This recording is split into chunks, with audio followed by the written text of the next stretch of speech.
Hello guys, ఇప్పుడు నేను panipuri recipe గురించి ఎక్స్ప్లెయిన్ చేస్తాను.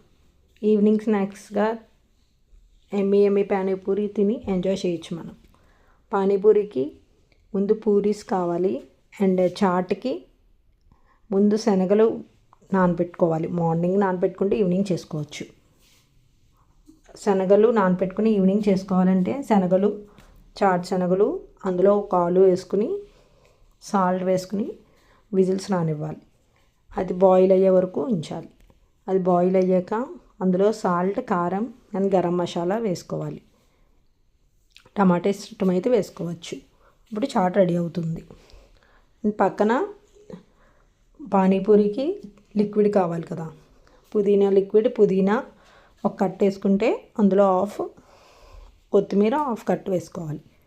వేసుకున్నాక హాఫ్ ఇంచ్ అల్లం, పచ్చిమిర్చి ఒకటి, కారం బట్టి వేసుకోవాలి, గ్రీన్ చిల్లీ, టామరిండ్ వేసుకుని గ్రైండ్ చేసుకోవాలి. తగినంత వాటర్ వేసుకుని గ్రైండ్ చేసుకోవచ్చు. తర్వాత వడకట్టుకోవాలి. తర్వాత లిక్విడ్ అంతా మనకు టేస్ట్ బట్టి సాల్ట్ వేసుకుని చేసుకోవాలి.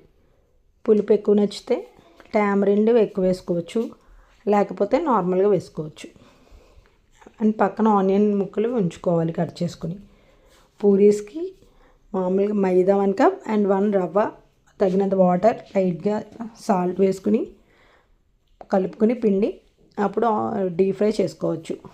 లేకపోతే మనం లిక్విడ్ చాట్ అన్నీ రెడీగా పెట్టుకుని బయట పూరీలు తెచ్చుకుని ఎమ్మి పానీపూరి తినొచ్చు.